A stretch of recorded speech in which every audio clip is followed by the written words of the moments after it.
Okay, so we are on Chof Bays, Omid Bays, conveniently up to two dots. We finished the sugya last week of Yir Shalom Midas, and we ultimately said that the halacha is like a baya in this particular case, as it is in Yal Kagam. We went through Yal Kagam and explained that in those particular cases we go after Abaya, who's a little bit more stringent than Rava, but we follow his practice. Now the Gemara turns to the next section in the Mishnah. If we go back to Chof Aleph Amud Aleph, which was the beginning of this parak.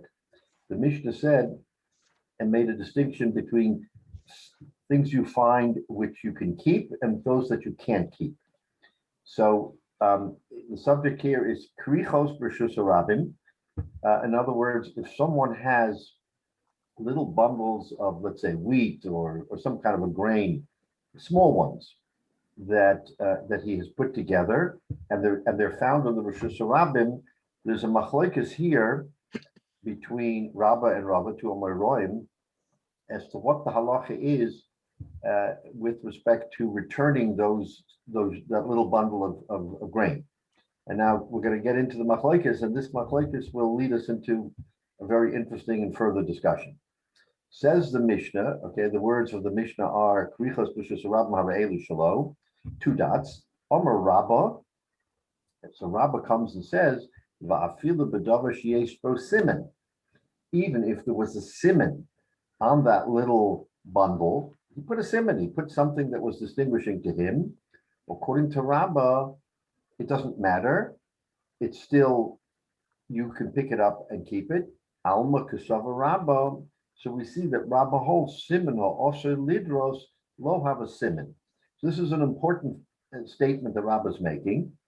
In other words, you have something in the Reshus Harabim. You assume people are going back and forth and will step on that item. You have to assume that because it's a busy thoroughfare. People don't typically stoop to pick things up. I mean, things lie all over the place.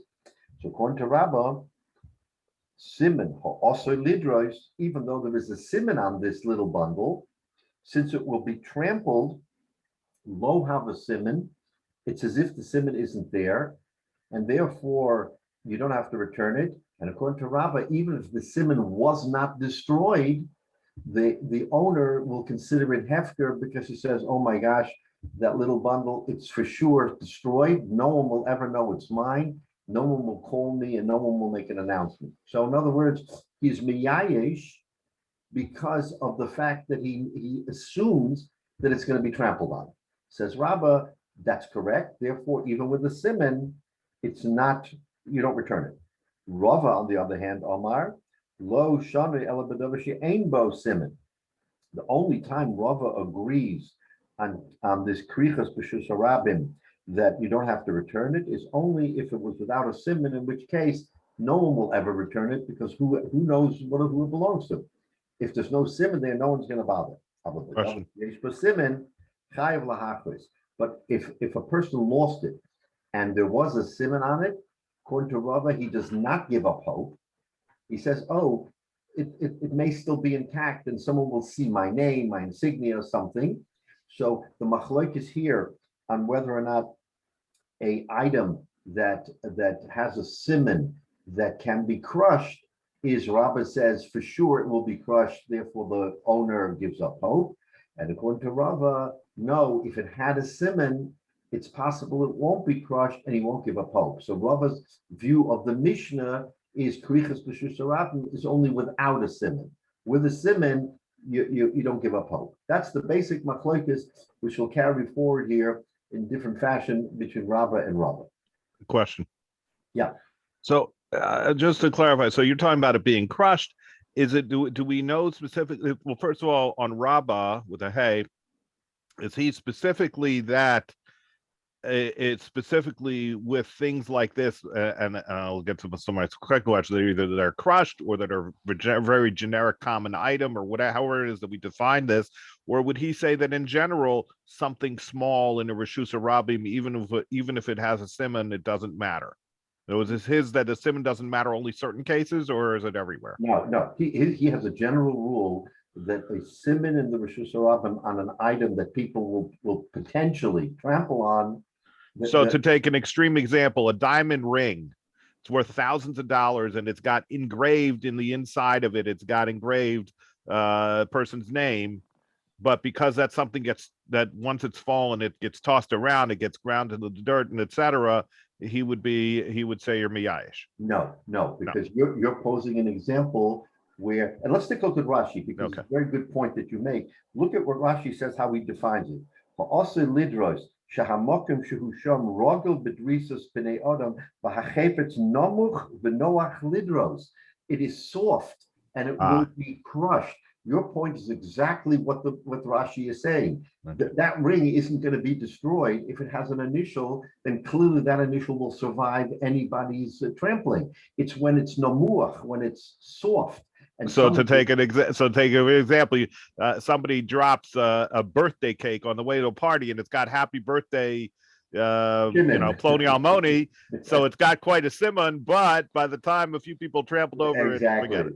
Exactly. Now, there's a little twist to what you just said, which the Gemara will talk about. But yes, basically a soft item that people who will go back and forth in the Rishus Harabim will step on it, it will obliterate the simmon. Now, even if it doesn't, so the point is that since normally it will obliterate the simmon, it's considered as if he gave up, even if the simmon wasn't obliterated. In other words, he's saying, forget about it. No way I'm going to get this back because it's going to be gone. So Rabba's point is, even if it's wholly intact, it doesn't matter. You don't have to return it.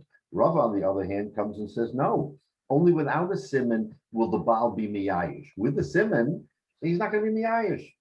So the intrinsic machlokes is whether or not something that can be trampled on and the simmon destroyed, there is a valid reason not to return the chayfetz. Rava says don't return. Rava says return. So that's how. It's also crucial that it's in the Rishus Harabim, and many of the definitions of Rishus Harabim are kind of expansive. They get to be pretty big. So the likelihood is that there's wagons in those days with oxen drawing them, right. And the oxen certainly don't look to see what's in front of them. Right. The likelihood of being trampled in a Rishus Harabim, of course, if it was the equivalent of a side street in Kent Mill, it would be entirely different consideration. So that the likelihood of being trampled because of the amount of traffic going through is important as well. Right. The amount of traffic. And there's a little twist, which I'm just going to mention but not go into, and that is there's also a machlokes as to whether or not people walk by food and leave it on the ground. We are all programmed as Jews. I mean, we're programmed that food is something that you respect.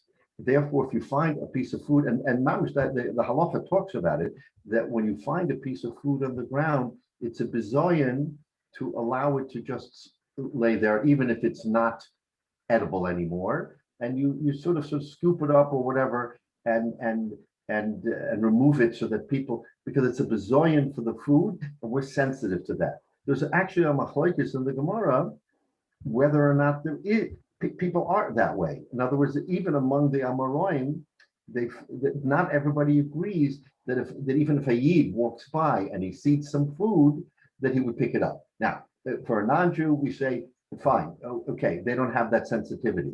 But we have a halacha, and the halacha says that the baltashkes or something on food, you should not allow it to just be lie in the public fair. So I don't want to say more, but that is a consideration that the Gemara is going to talk about. So that, in other words, it's not just so pashut. Oh, fine, you find krichas b'shus harabim, so we have this discussion, because some would say that in that circumstance, that food would if someone walked by and saw it was intact, they wouldn't allow it to sit there.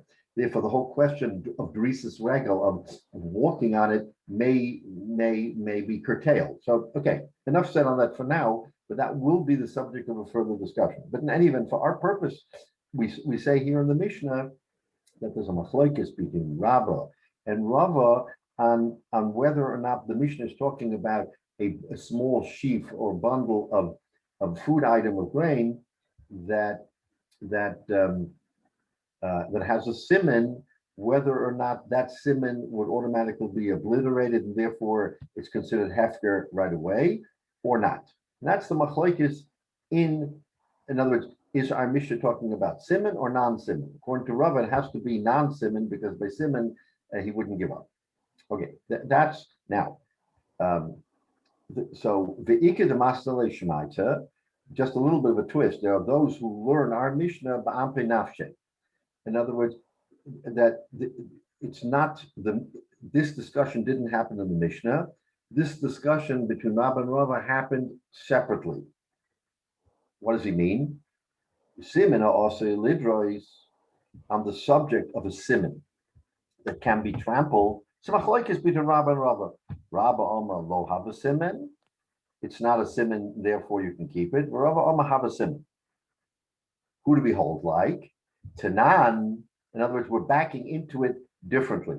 Who do we hold like? Tanan, we learned in a Mishnah, our Mishnah, Karichos b'shus harabim, ha'elu shalo, that Karichos, these bundles in the Rishus Harabim belong to him.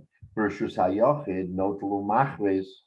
In Rishus Yachid, he has to return it. That's a later Mishnah, but he's just mentioning it here. So Hachadami, either less by simmon, right? Rishus Hayachid.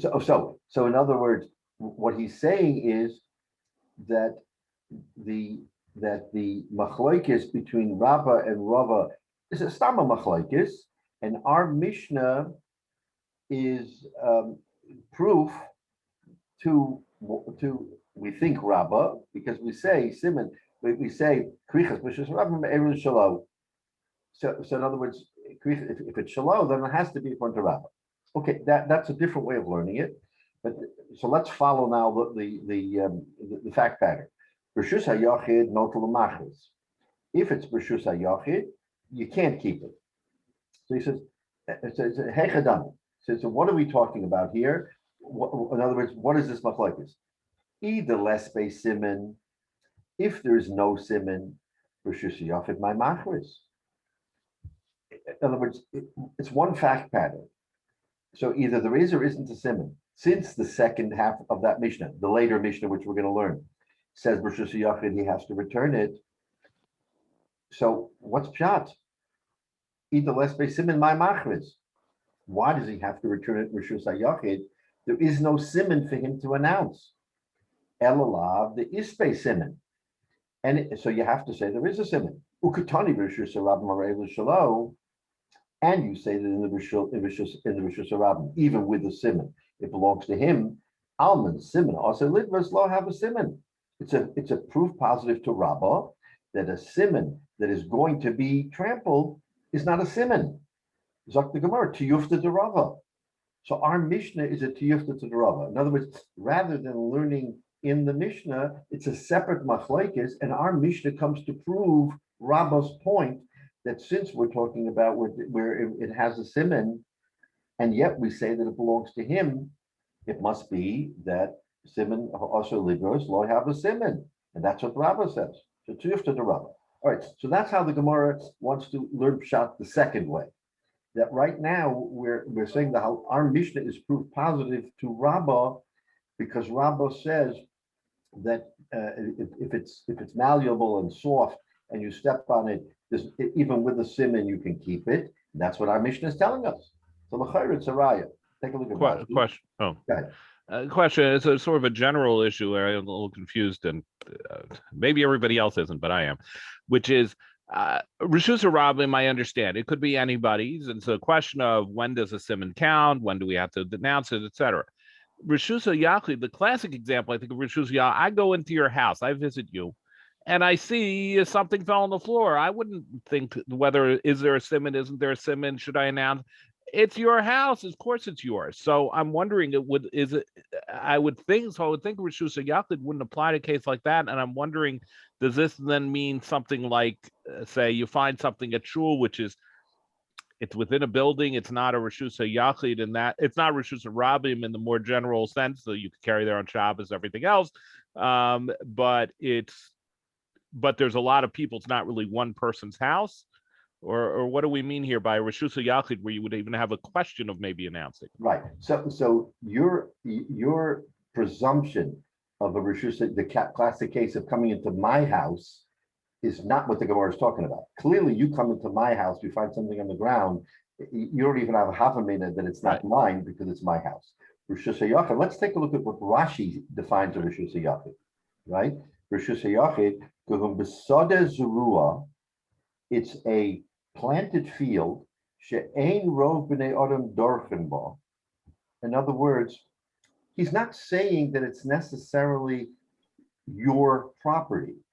He's saying it's a planted field that may belong to nobody, but it's a planted field. She'ein rov b'nei adam dorchen bo v'yesh mu'at sheholchen bo. Let's say it's a shortcut to get to shul from, I don't know, University Boulevard. And you walk, it doesn't belong to you, doesn't belong to me, it's a shortcut. Would you say it's a Reshus Rabim? Well, there's not enough people to walk in it to technically call it a Reshus Rabim, but it's not yours or mine. Now, it's a planted field, and so people walk by. So the question is, since there's very few people who go there, if you drop that bundle and it had a simmon, you say to yourself, there's a very good chance no one's there. How many people walk from University Boulevard to the shul in that way? Let's just say, okay, or walk b'chlal, not thousands or hundreds, maybe 10, 20, 30, 40. So in the realm of things, when he says Reshus Yachid, he doesn't mean mamish Reshus Yachid here in the Gemara. It means a private enough place that Drisas Regel won't be as common, and someone who loses something with a simmon might say, I don't give up on that, because why should I? I mean, there's a good likelihood it's going to be intact, and someone will see it, and he'll announce it, and my simmon will be there, and I'll know it. So that's what we mean by Reshus Yachid here, not the classic, but a case where it's off the beaten track, and the likelihood is, or there's a very good likelihood, that it won't be stepped on. So that's pshat here, Reshus Yachid, right? So the Gemara says, so now we have a kasha. Either less be simmon, Reshus Yachid my machris. If you're saying that the Reisha and the Seifa, meaning the part with Reshus Rabban and Reshus Yachid is speaking without a simmon, what's he going to return? Klomar ki machris zeh motza aveda my machris yochel litn ha'ovid simmon ba. What's he going to announce? There's no simmon. It's just a bundle with a little bit of a twist from a, you take a piece of grain, you twist it around. There's nothing identifying it all. What can he possibly announce? So therefore we have to talk about. Therefore the Gemara says we have to talk about where there was a simmon. Where there was a simmon, our Mishnah says that you don't have to return it. So it should be a raya to Rabbah against Rabbah. So that's what we're holding now. That Rabbah seems to be in the right here. That's what we're talking about. Omalach Rava, no. Rava says I'm not masking. That's not a raya. I'm going to tell you why. La'olam the less space simmon. We're really talking about where there is no simmon. You're going to ask a question with the Ka'amid Reshus Yachid, my machriz. In Reshus Yachid, what's he going to return without a simmon? So Rava introduces a concept, machriz makoim. In other words, what he's going to say is, he's going to announce, I found something in this field, meaning between University Boulevard and Shomrei. I found something. Did anybody lose anything? Then the person who had lost that bundle would come along and says, you know what? I lost a little bundle of grain. It had no simmon on it because I didn't put my insignia or any marking, but I lost it. So according to him, announcing that someone lost it in a place is enough that if he comes and says, this is what I lost, we're going to allow it. So therefore, Rava doesn't have to be excluded because we thought we have to talk about yesh bo simmon because ein bo simmon, of course not. So he says, no, we're really talking about ein bo simmon. And the Rishus HaYachid, in that private place where not a lot of people walk, you still have to return it. Why? Because he can announce a place. He says, in that place, did anybody lose anything? Then he comes along and he says, and identifies. Now, how many people are going to know about that bundle? Only someone who lost it, Mistama.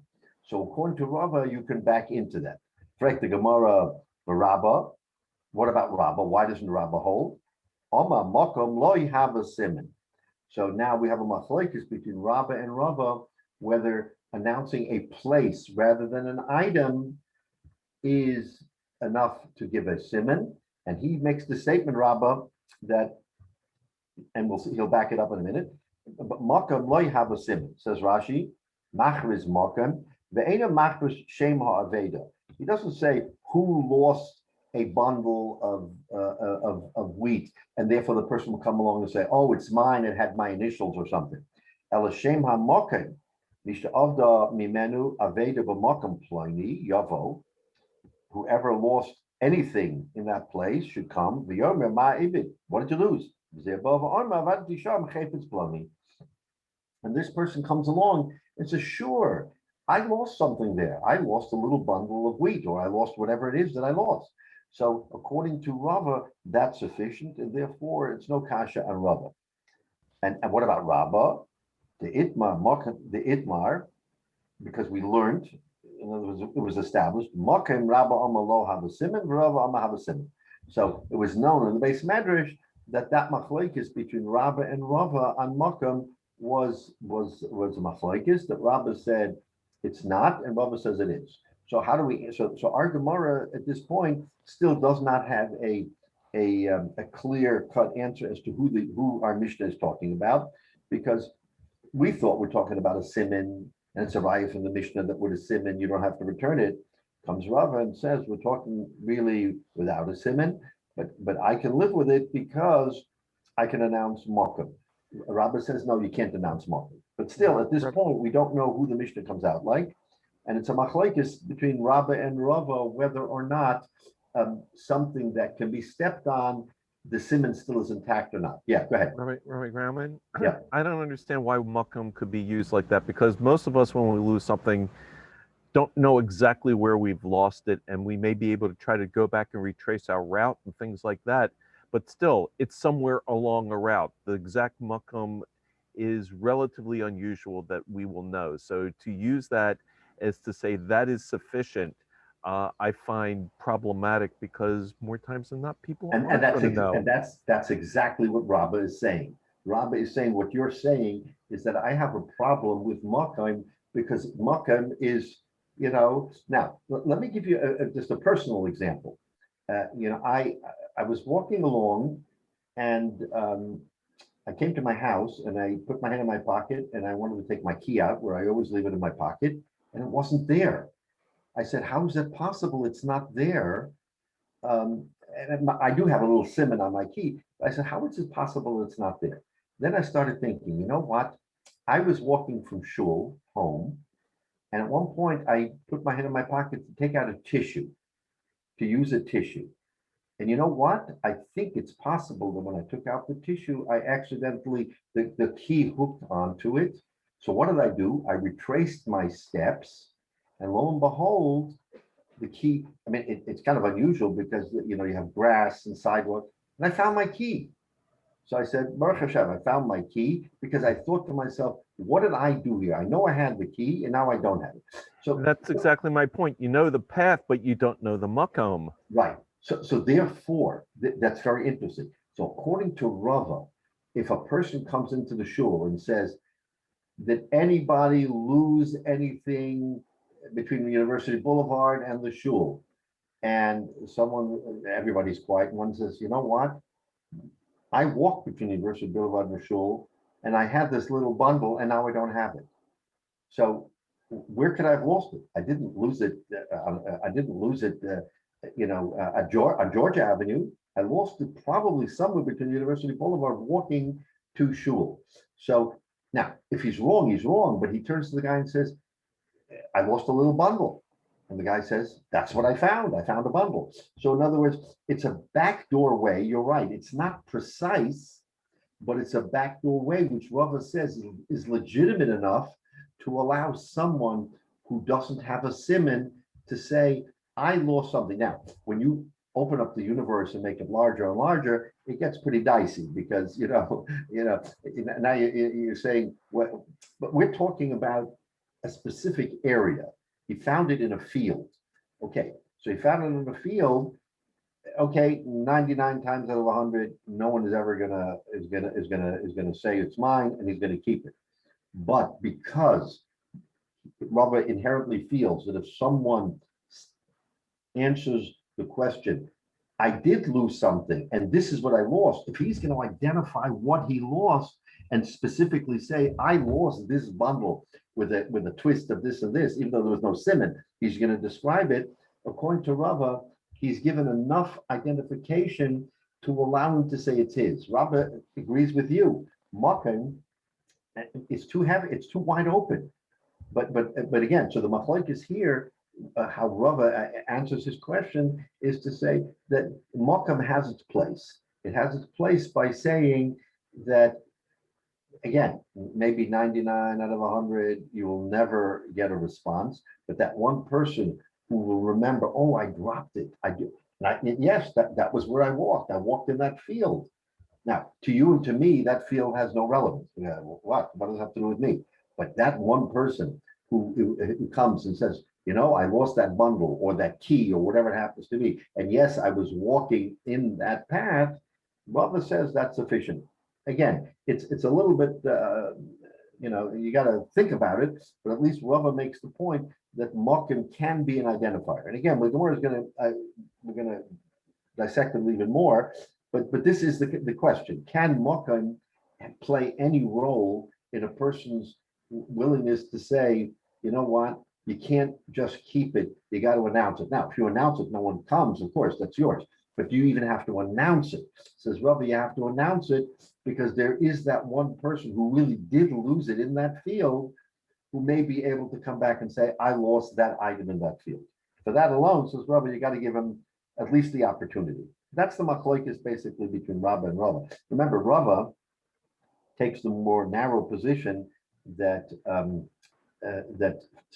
we're not too concerned about stepping on a simmon. Rabba says that simmon is lost. You're going to step on it. So Rabba clearly is more makel. He's more lenient. Rabba, on the other hand, is not as lenient. So he is true to his position. He says, you know what? I'm not lenient, and I'm not going to be lenient here because even that one in 100 who will come back and say, oh yes, I lost it in the field, is sufficient for me to say you can't keep it.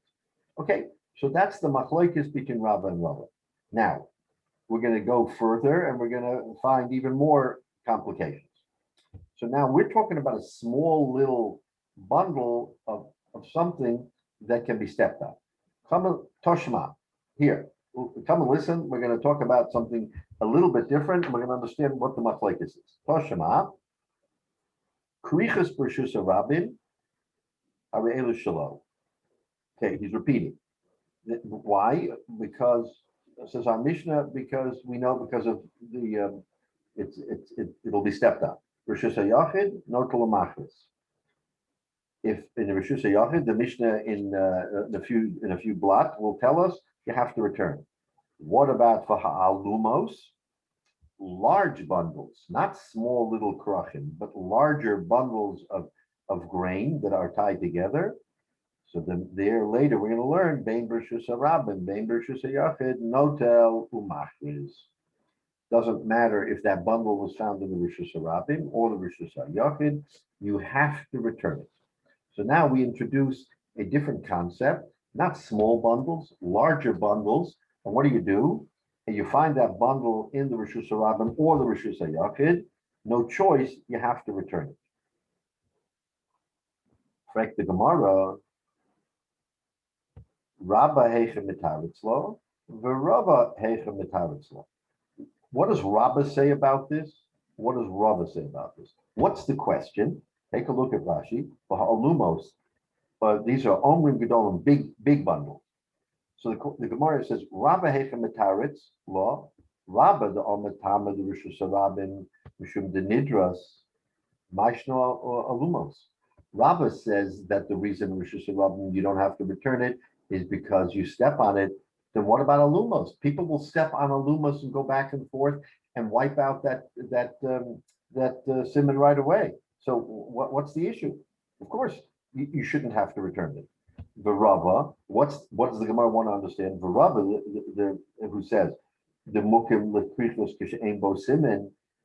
Remember, Rava is saying there is a simmon, but the simmon will be obliterated. So the kasha is, why won't it be obliterated by a large bundle? Rava, on the other hand, says we have to be talking about where there isn't a simmon.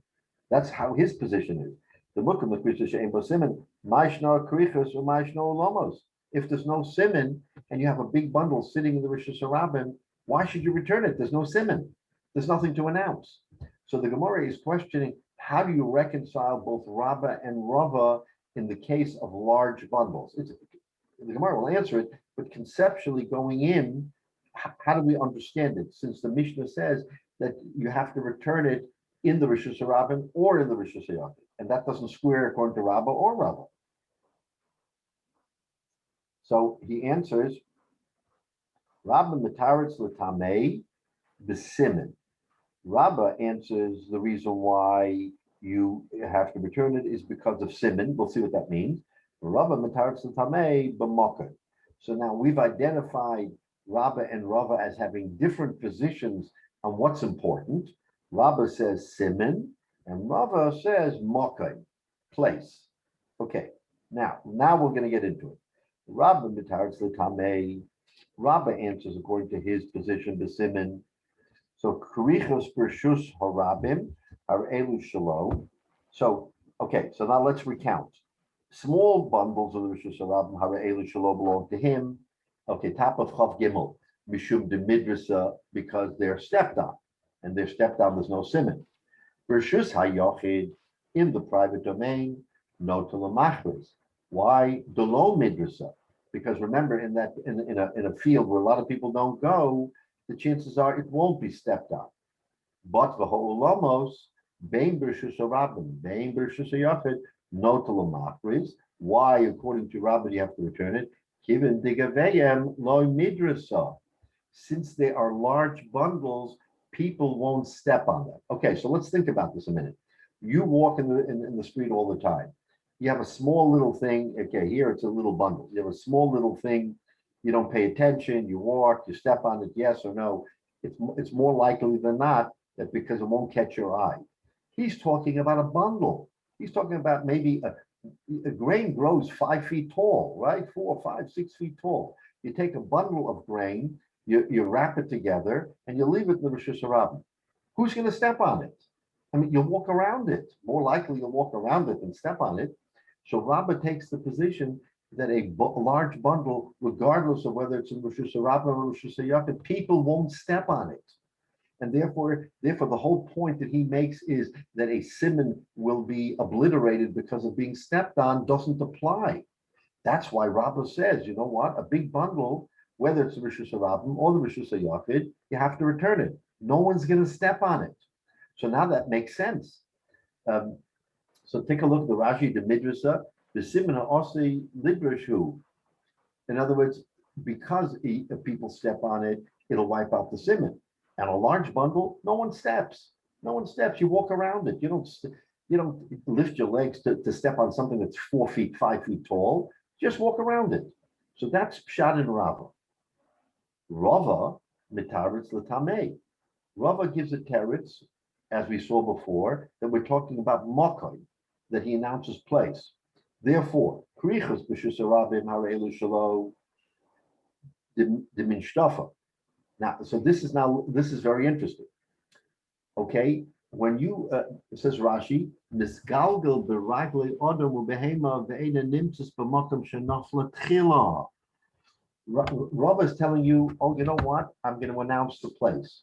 Okay, when you walk in the street and you have hundreds, if not thousands of people walking in the street, we've all seen it. I walk along My foot hits an object, I kick it 5 feet. Someone else walks in the other direction, he kicks it in a different direction 3 feet. Before you know it, the item, even if it wasn't stepped on and destroyed, that item no longer is anywhere near where it started. Could be across the street, could be down the street, because people don't pay attention. So they'll just kick it. They won't necessarily destroy the simmon, but they'll kick it. Says Rava, he introduces this as the Menashtafa. So why is it in the Rosh Hashanah it's yours? Because the Menashtafa. Rosh Hashanah Chayv L'Hakris, the lo Menashtafa. In the Rosh Hashanah, the way we describe the Rosh Hashanah, not a classic Rosh Hashanah, but a field that not a lot of people go in, you're not going to have that kicking around effect, right? It's not going to be kicked back and forth. Therefore, you have to return it. Aluma is bein Rosh Hashanah, bein Rosh Hashanah. Note lamakros given the kire lo menashtava. Since it's big and heavy, no one is going to kick it at all. In other words, so now we have an understanding that the difference between Rabba and Rava is the understanding of why they hold what they hold. Rabba says, as a general rule, something that's small, even with a simmon, forget about it. People will step on it, they won't see it, they'll knock it around, whatever. It's not going to happen, right? And also, it gets kicked around. But in a private domain, it doesn't get kicked around as much. Therefore, you have to return it. A large item never gets kicked around. It's too big. But according to Rava, who says it's makayim, now, in his view, if it is without a simmon in a Rosh Hashanah, forget about it. No one is going to know.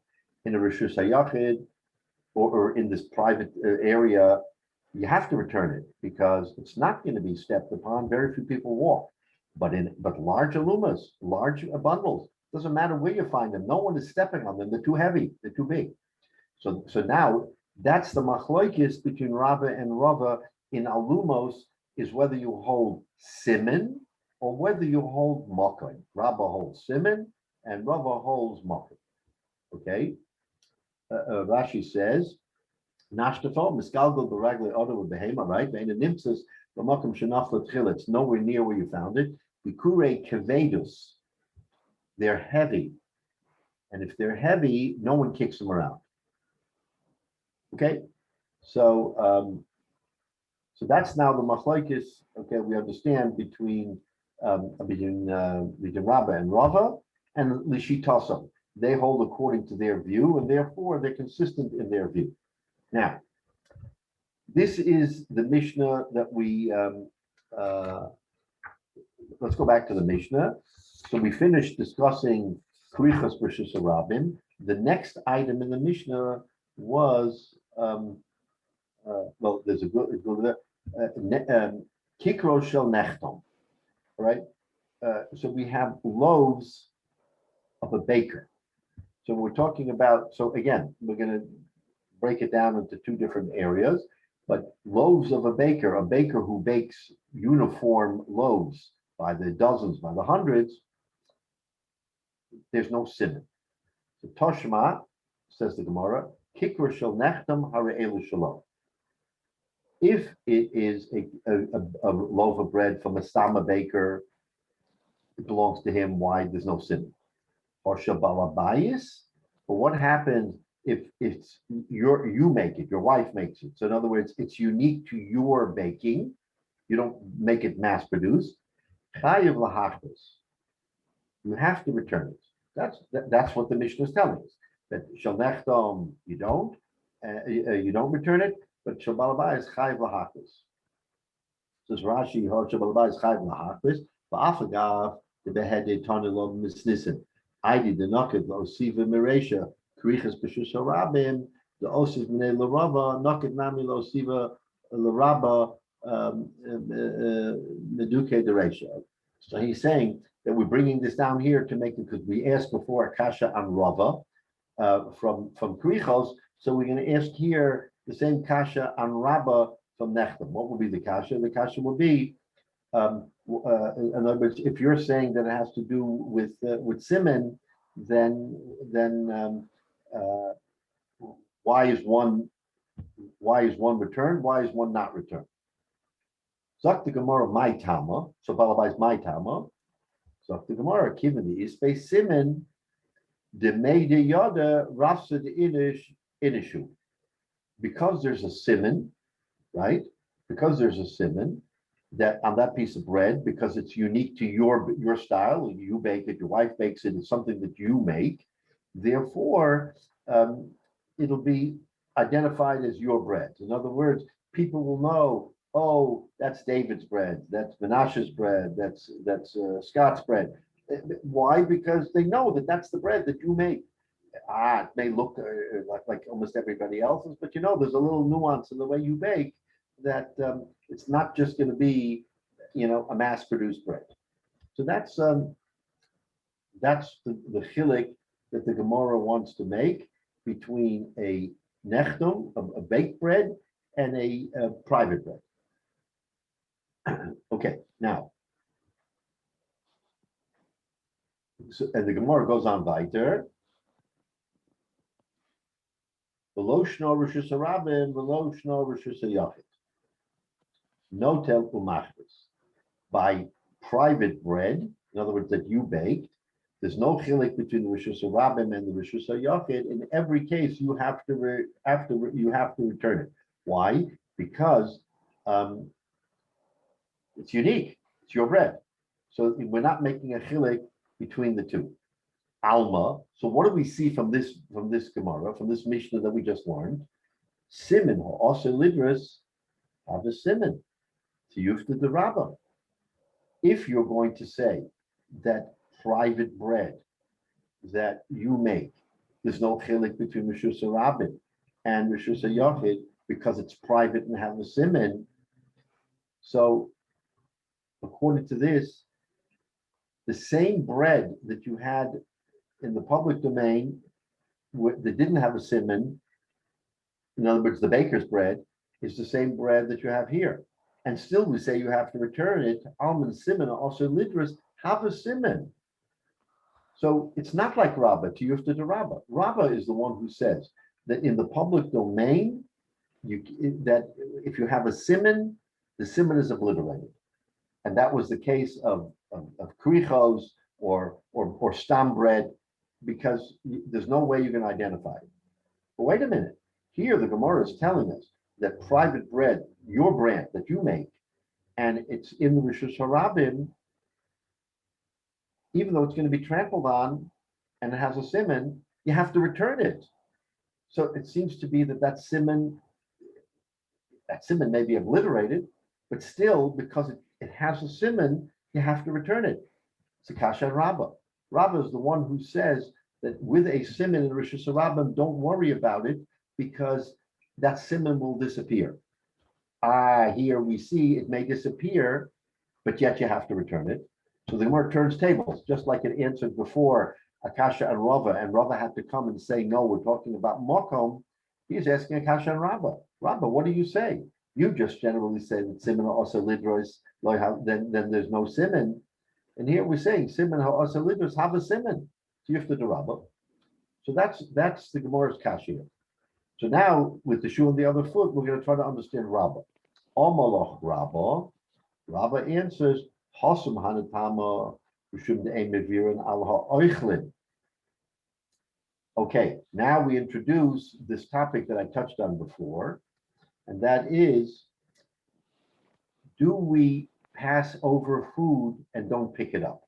In other words, our sensitivities in halacha is that food is something that has kavod. It has a certain degree of kibud, not kedusha necessarily, but kibud. And therefore, when you see a piece of food on the ground, most of us will pick up the food. Even if we throw it in the trash can, we're not going to allow it to sit on the ground so people will walk all over. That's the norm.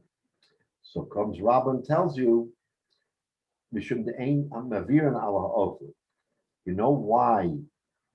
You know why? By the case of the nechtam, I have to admit that you do return it, because people will not pass by and pick up food. People will not pass by and not pick up food. So since they'll pick up food, more likely it'll have the simmon intact, Therefore, in the case of a private bakery, your own private bread, we're going to say that that simmon will be intact. So this does not slug up Rabbah. Rabbah still says that a simmon in the public domain, for instance, krichos. Krichos, in other words, he's distinguishing between like stalks of grain, which is not really food. I mean, it's grain, but it's not something that's edible. Okay, the ochlin here he refers to a mavir al ochlin is something that you can eat. If it's stamazoi grain, which is in its very natural state, yes, it's a food product, but it's not something that you can eat. Therefore, we don't consider it. So why does Rabbah in this case say you have to return it? The emavir and ala ochlin, because no one walks by food and doesn't pick it up. So since he'll pick it up, there isn't drisus regel. In other words, if you find a piece of bread that is privately baked and it's in the Rosh Hashanah, it's not going to be drisus regel because a person will pick it up. Therefore, according to him, according to Rabbah, who would normally say you don't have to return it, you have to return it because the simmon is going to remain intact. He doesn't slug up Rabbah's view that food that in the Rosh Hashanah people will step on it. Sure, if it has a simmon on it, there's no question, and therefore krichos b'shus harabim, you don't have to return it because even if the simmon remains, people will step on it. But something that people won't step on it, i.e., a piece of bread, a nice piece of bread that you bake in your own home, that is unusual. It's not the norm, the run-of-the-mill bread. People will see it and they'll pick it up. And therefore, if it has a simmon on it, or people know, oh, it's Scott's bread or Menashe's bread or Herb's bread, that they're going to return it. So that's how Rabbah distinguishes between the previous case and this case, because the emavir nala ochel, correct, the Gemara of our Iker Nachrim, but there are non-Jews who will come by and they're not makbid on Bal Tashchis, on generally speaking. I mean, we're making a general statement that they're not as sensitive to the halacha that we have, that you shouldn't leave bread on the ground. They're not going to be makbid. So what about them? So he gives an answer, no, even non-Jews will pick up food because there is this concern about, again, I'm not familiar with it, the kshafim, in other words, witchcraft or other things that maybe non-Jews are also sensitized to not leaving food on the ground. Rashi says, chayshel kshafim svurim shemachmas kshafim hunchu l'sham kedei lahachshel havrusim aleim v'nehi nami de'ei magbian osam miulo darsa aleim mishum kshafim. So he says with a non-Jew it's a little bit different. They're also trained in some fashion that you shouldn't step on food. So therefore, he says they won't pick it up, but they won't step on it. That's how Rashi distinguishes. They won't pick it up like we will because of our halacha. Miulo dorsa aleim, they won't step on it. We should shove it. So that's his answer. What about animals, dogs, and other animals who will step? They don't know from such things and will step on the food. So why do we say that chayav lahachriz is just because it's private bread? An animal isn't going to know whether it's private or public. He'll just step on it or tear it apart or whatever he does with it. And for the Gemara, so they have to back into it. We're talking about a place where there are not a lot of animals, so we're not worried about an animal doing it. Okay, so now where are we? So in other words, we've discussed a couple of different types of situations where there is food that is on the ground, and we've made a distinction between what we will call food in its unprepared, sort of very basic, unedible form, which is the karachim, which is the grain, for which, yes, it's food, but it's not food in the way we would understand it. And people will not, even people who are refined and know the halacha, aren't necessarily going to be too disturbed with some small bundle of grain that's on the ground that can be trampled on. Okay, we have to accept that as a given. Now, there may be people who say even that is choshev enough, But the Gemara is making a distinction between that and a processed, prepared food like bread, which is already chashuv, right? It has chashivas. It's in an edible form. No one eats grain, but you eat a piece of bread. And therefore, the kasha on Rabbah was, how does Rabbah say you return it? We say that if you step on a simmon in Rosh Hashanah, no way. I mean, you shouldn't have to return it. So he makes a distinction and says that we're talking about a case of finished food, the ein mavir and ala ochlin, that people don't step on food, and the Gemara goes back and forth. So that's now the distinction. And Rabbah's lishitaso that he still holds it goes by simmon, and Rava's lishitaso, according to his view, that we go by makom, we don't go by simmon, we go by place. The place has, in other words, announcing a place also has a role in this. Okay. Now, we're almost at the end, but let me just touch on this next because it's a whole different sugya. But just we'll touch on it for a second. So now we have this machlokes between two Amoraim, Rabbah and Rava. Normally, when you have a machlokes Amoraim, if Tanoim argued on the same point, the Amoraim would say, you know what? We have a machlokes which is also a machlokes Tanoim. That's the way the Gemara typically operates, is that if the Amoraim are the ones who are creating the discussion, then we attribute it to Rabbah and Rabbah. I mean, they're great people. But here the Gemara says, wait a minute. Lema katanoi. You're telling me there's a machlokes between Rabbah and Rabbah. Hold on a second. That's not new. I mean, I don't want to say plagiarize. You've created a machlokes, but wait a minute, you're not the first to make this machlokes. We have a machlokes, Rabbi Yehuda and the Tanakama. Right? Rabbi Yehuda Omar, what does Rabbi Yehuda say in the Mishnah? Our Mishnah, right? Our Tanoim, go on to say, after going through all of the different things, they come on and says, Rabbi Yehuda Omar, Kol sheyesh bo shinui chayav lahachos. After talking about dates and figs that have a glass in them, or all these different things that may have something unusual about it, he makes a pronouncement, Kol davar sheyesh bo shinui chayav lahachos. Any item that has a shinui, a change from what is the normal characteristic of that item, doesn't matter what the item is. If it's different, then that's a simmon, and you can't just discard it. So Rabbi Yehuda called Ketzah. What's an example? An example he gives is Motza Eagle B'Socha Cheres. If you find what they used to do, they used to press dates. They used to press them and make a ring out of it. And that's how they used to sell them. What happens if someone has this ring and you find a piece of glass inside, right? Kikar, a bread, you find a dime, a quarter, you find money baked inside bread. I mean, there's something famous that we have, b'mineg, called schlissel bread. I mean, people make it and they put a key inside the bread and it's supposed to be for mazel. Okay, so they put it in there. So one could say, yeah, oh, you put a key inside the bread. That's a simmon, right? Because how often do you find bread with keys in it, or money, or whatever it happens to be?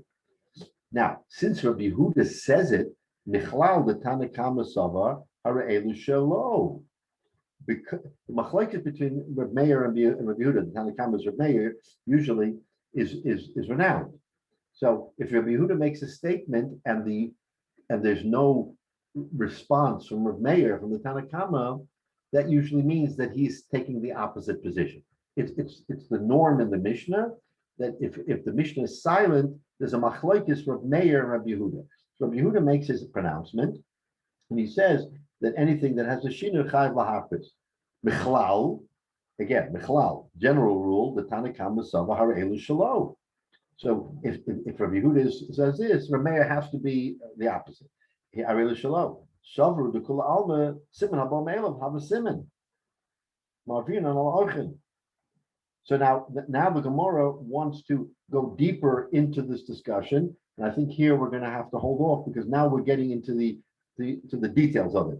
But what we're starting to say is that the machlokes between Rabbah and Rava is a machlokes tanoim in our own Mishnah between Rabbi Yehuda and Rabbi Meir as to whether or not a davar sheyesh bo shinui has to be returned. According to Rabbi Yehuda, has to be returned, and therefore we extrapolate that according to Tana Kama, it doesn't have to be returned. Now the Gemara, as we get into it, will absolutely go in many different directions to help us understand minute distinctions here. But l'chayra, on the surface, this is not a new machlekes between Rabba and Rava. It already existed before. Yeah, go ahead. My question is, if the simmon is a shard or a coin that's baked inside the bread, it's hidden. How do you know that the simmon is in there unless you've cut the bread open and basically eaten or destroyed the loaf of bread? That's a very good question. So you have to sort of back into the answer, and you have to say if a person found this bread and there was no outward simmon, so he makes an announcement, right? He makes an announcement. This is a piece of bread. It's hefker, and someone says, no, I lost a piece of bread, and if you cut it open, you will find the money in it. In other words, the person who lost it now has to step forward and say, that bread isn't just regular bread. You're right. If it cuts it open and there's nothing there, it's not his. But at least the havamina, the initial thought is you can't just keep it because it may have a simmon in it, so you've got to announce it, and therefore give someone the opportunity to say, I lost that piece of bread, and I'll tell you, it's not just a piece of bread, because you'll cut it open, you'll find a quarter, a nickel, and a dime in it. So in other words, you're right. On the surface, you may not be able to know it, but if someone who actually lost it can say, it's mine, and I'll show you it's mine. Yeah, in other words, it's a little bit different than the case of the outward simmon, where the person has this insignia wrapped around, a loaf of bread or a grain or a sack of grain. So this makes it a little bit more difficult, but a person who actually lost it says, wait a minute, I can prove it's mine. I can prove it's mine. In other words, you find a quarter, you say it's money.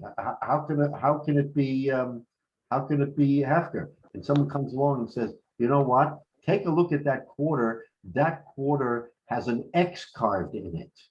And I remember because I was sitting there having nothing to do, and I took a stone and I started scraping on the quarter, and I made an X. So in other words, you have to come with the havamina that, okay, there's no simmon, but someone can come along and give me a simmon and make it his. Okay. Rabbi. Yeah. What happens if somebody finds a challah Erev Shabbos? How long does he have to keep it?